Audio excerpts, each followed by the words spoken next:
Magandang araw mga bata! Para sa ating unang araw, batayang impormasyon tungkol sa sariling pamilya. Ano ang nakikita ninyo sa larawan?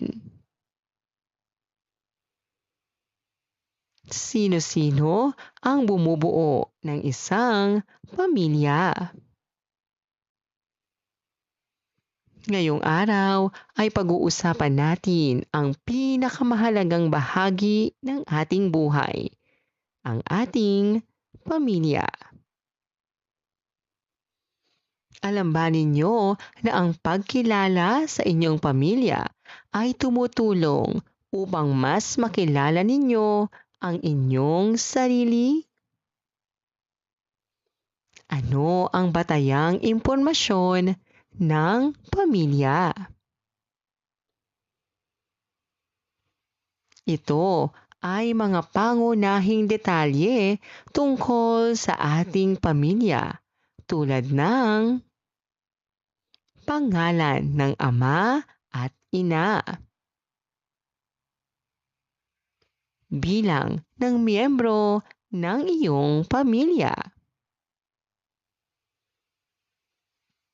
tirahan, trabaho ng magulang. Bakit mahalaga ito? Nakikilala natin ang ating sarili. Nalalaman natin kung saan tayo nabibilang. Natututo tayong magpahalaga sa ating pamilya. Nagkakaroon tayo ng pagmamahal sa sarili. Halimbawa, ako si Ana. Ang aking ama ay si Mang Jose at ang aking ina ay si Aling Maria. Kami ay 5 magkakapatid at nakatira sa barangay Masaya. Basahin natin. Si Ben at ang kanyang pamilya. Si Ben ay isang batang masayahin. Isang araw, tinanong siya ng kanyang guro tungkol sa kanyang pamilya.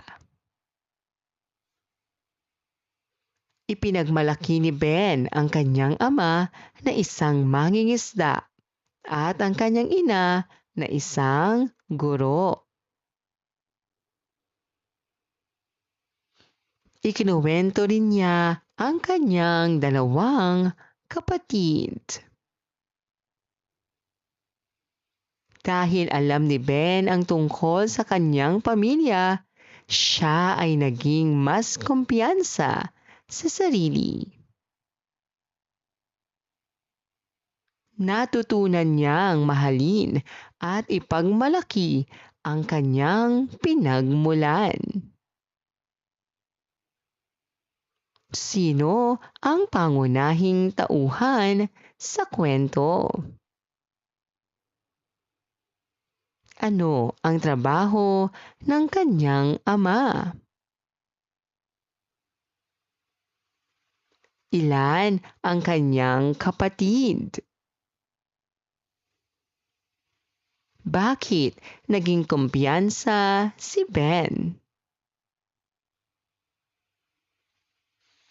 Ano ang natutunan niya? Ang batayang impormasyon tungkol sa ating pamilya ay mahalaga upang makilala natin ang ating sarili at matutong pahalagahan ang ating pinagmulan. Gawin natin. Piliin ang letra ng tamang sagot. Ano ang tawag sa grupong binubuo ng magulang at anak? Alin ang batayang impormasyon ng pamilya? Bakit mahalaga ang pamilya? Sino ang kabilang sa pamilya? Ano ang naitutulong ng pagkilala sa pamilya? Gawin natin. Iguhit ang iyong pamilya, kulayan ito at isulat ang pangalan ng bawat miyembro.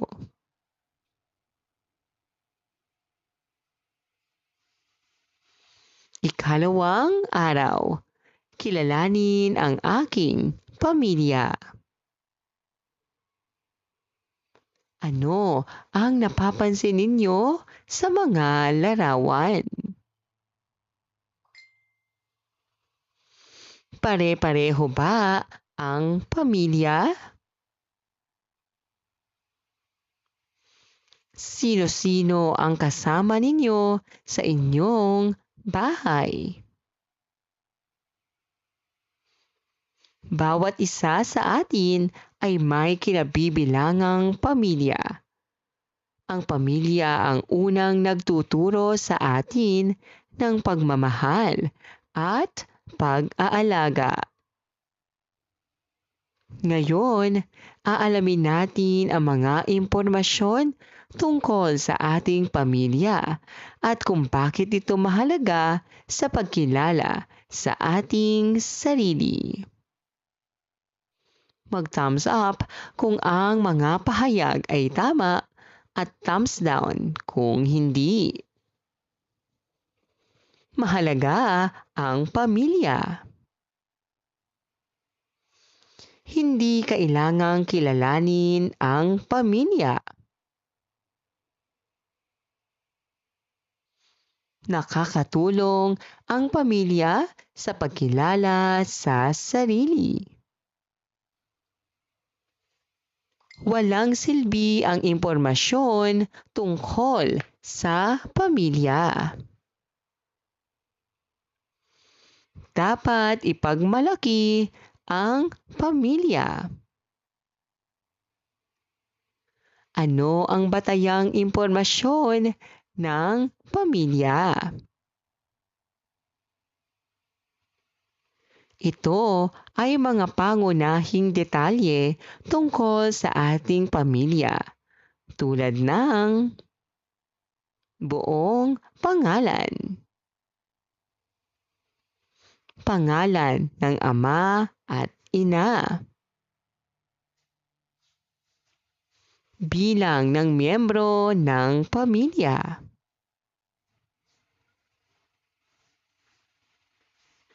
tirahan, trabaho ng magulang. Ang mga impormasyong ito ay tumutulong upang makilala natin kung sino tayo at saan tayo kabilang. Bakit mahalaga ang mga impormasyong ito?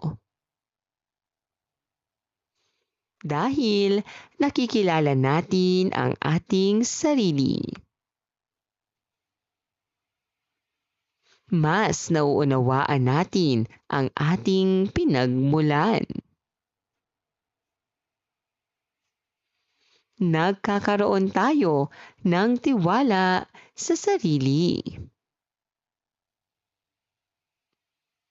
Natututo tayong pahalagahan ang ating pamilya.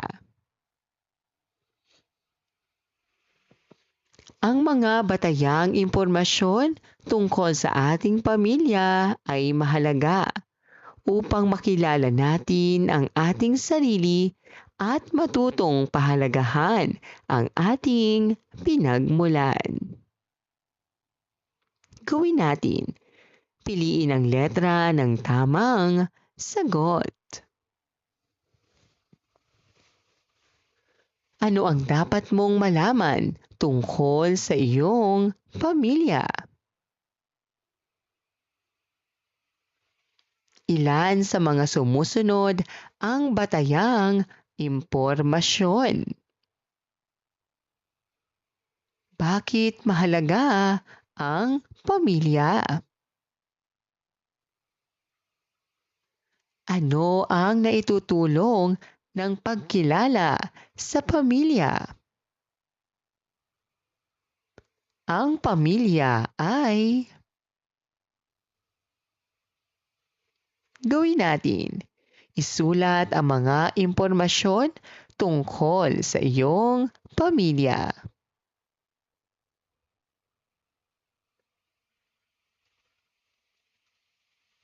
Ikatlong araw, ipinagmamalaki ko ang aking pamilya. Ano ang ginagawa ng mga bata? Ano kaya ang kanyang ikinukwento? Nakapagkwento na ba kayo tungkol sa inyong pamilya?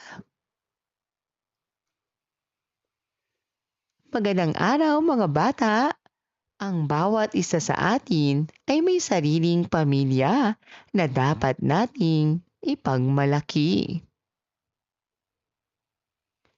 Ngayon, matututo tayong magpahayag o magkwento tungkol sa ating pamilya at alamin kung bakit ito mahalaga sa ating pagkatao. Pagpapahayag ng impormasyon ng pamilya. Maaari nating ipahayag ang impormasyon tungkol sa pamilya sa pamamagitan ng pagsasalita o pagkukwento, pagsusulat, at pagguhit ng mga family portrait. Bakit mahalagang maipahayag at malaman ang impormasyon ng pamilya? Upang mas nakikilala natin ang ating sarili. Nagiging kumpiyansa tayo. Napapahalagahan natin ang ating pinagmulan. Natututo tayong magmahal at rumespeto sa pamilya. Kapag alam at naipapahayag natin ang tungkol sa ating pamilya, mas nauunawaan natin kung sino tayo at natututo tayong pahalagahan ang ating sarili. Gawin natin. Piliin ang letra ng tamang sagot. Paano mo maipapahayag ang iyong pamilya? Bakit mahalaga ang pamilya? Ano ang maaaring gawin upang maipakita ang pamilya? Ano ang nararamdaman kapag ipinagmamalaki ang pamilya? Ano ang naitutulong ng pamilya? Gawin natin. Iguhit ang iyong pamilya at buuin ang pangungusap upang mabuo ang pahayag.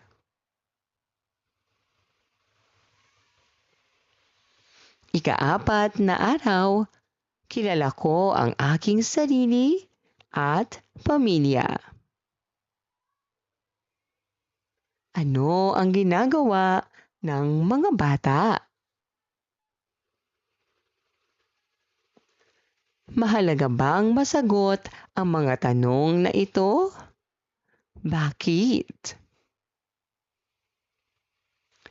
Nasubukan niyo na bang ipakilala ang inyong sarili? Sa ating pang-araw-araw na buhay, may mga pagkakataon na kailangan nating ipakilala ang ating sarili. Kapag alam natin ang ating batayang impormasyon at ang ating pamilya, mas nagiging kumpiyansa tayo. Mag-thumbs up kung ang kilos ay tama at thumbs down kung hindi. Mahalaga ang impormasyon tungkol sa pamilya. Hindi kailangang ipakilala ang sarili. Nakakatulong ang pamilya sa pagkakakilanlan. Dapat ipagmalaki ang pamilya. Walang silbi ang impormasyon ng pamilya. Pagpapakita ng pagpapahalaga sa sarili. Naipakikita natin ito kapag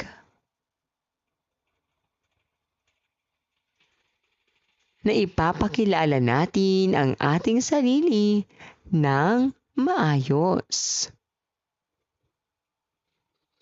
Nasasabi natin ang pangalan ng ating magulang.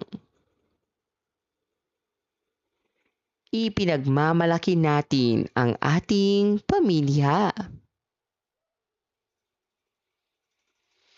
Ginagamit natin ang impormasyong ito sa tamang sitwasyon. Bakit mahalaga ang batayang impormasyon ng pamilya? Una, nakakatulong ito upang makilala natin ang ating sarili. Susunod, nagbibigay ito ng kumpiyansa. Pangatlo, napapatunayan natin kung saan tayo kabilang. Pang-apat, natututo tayong pahalagahan ang ating pinagmulan. Basahin natin. Si Ana sa unang araw ng klase. Unang araw ng pasukan ni Ana. Pinakilala siya ng guro sa klase.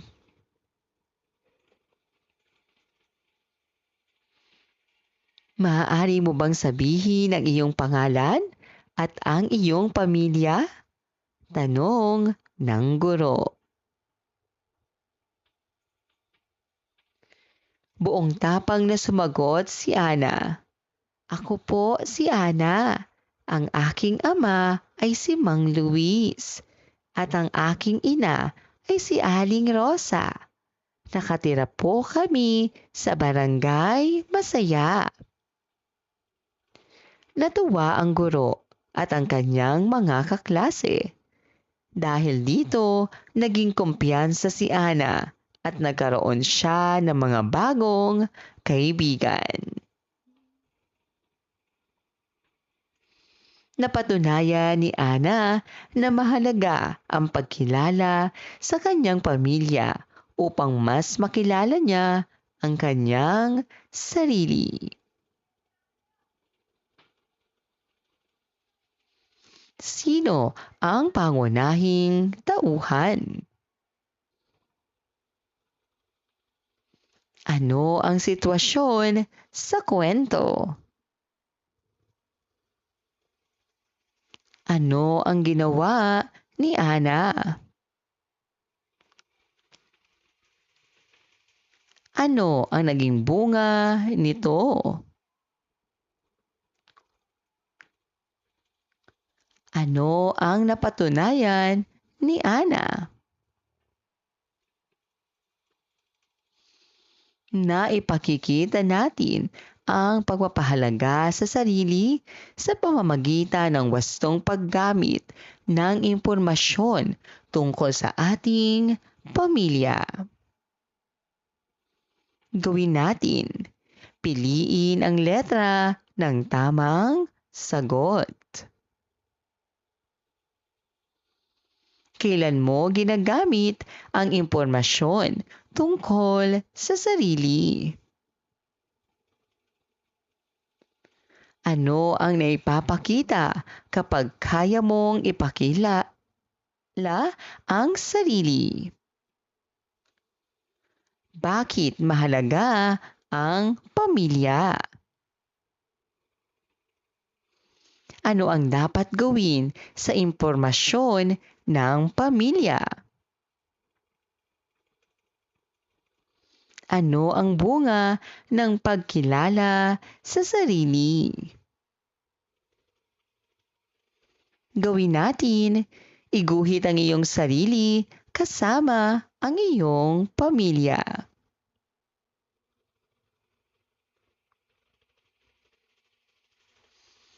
Maraming salamat po sa inyong panonood at pakikinig. Hanggang sa muling pag-aaral ng asignaturang Makabansa. Paalam!